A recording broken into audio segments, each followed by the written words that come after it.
अमरावतीतील science core मैदानावरून भाजपा आणि प्रहार संघटना आमने-सामने आली आहे। मैदानावरून राणा आणि बच्चू कडू यांच्यामध्ये वाद झालाय।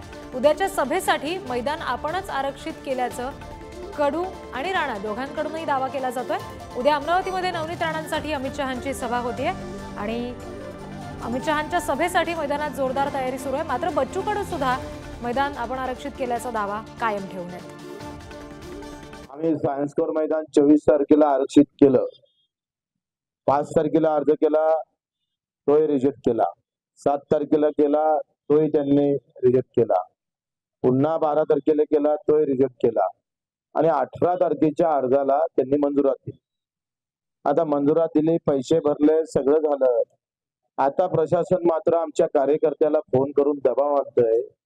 प्रशासनानं अशा पद्धतीचे फोन का करावं, त्याच्यावर कारवाई करा अशा प्रकारचं पत्र सुद्धा आम्ही दिलेलं आहे। ज्या ज्या अधिकाऱ्यांना फोन केले त्यांच्यावर कारवाईचं आम्ही पत्र दिलेलं आहे। मैदान आम्ही मारलेलं आहे, मैदान आरक्षित केलेलं आहे आणि ते आमच्या नावानं आरक्षित झालेलं आहे। प्रतिनिधी छगन जाधव यांच्याशी या संदर्भात सविस्तर बोलूया। छगन, काय नेमका हा वाद आहे? बच्चू कडू एकीकडे म्हणतायत की आम्ही मैदान आरक्षित केलंय, कार्यकर्त्यावर दबाव आणला जातोय, नेमकं काय घडतंय?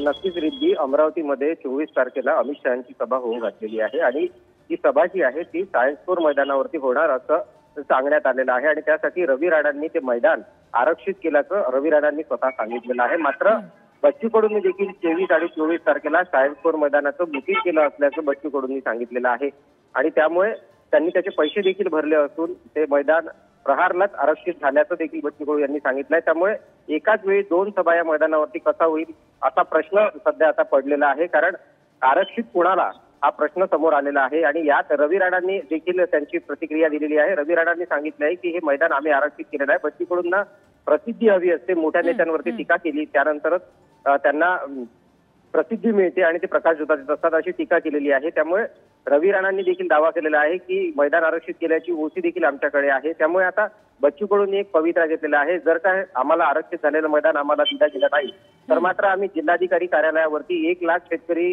घेऊन जाऊ आणि त्या ठिकाणी बसून एक उपोषण करू, कारण आमचं ही निवडणूक नाही आहे, हे आमचं जन आंदोलन आहे आणि मैदान आम्हाला आरक्षित झालं असताना अशा प्रकारचा दबाव आणण्याचा प्रयत्न आमच्यावरती केला जातोय असा आरोप देखील बच्चू कडूंनी केलाय। त्यामुळे आता 24 तारखेला नेमकं काय होणार याकडे आता सगळ्यांचं लक्ष लागलेलं आहे। रिद्धी, अगदी छगन, धन्यवाद दिलेल्या सगळ्या तपशिलांसाठी।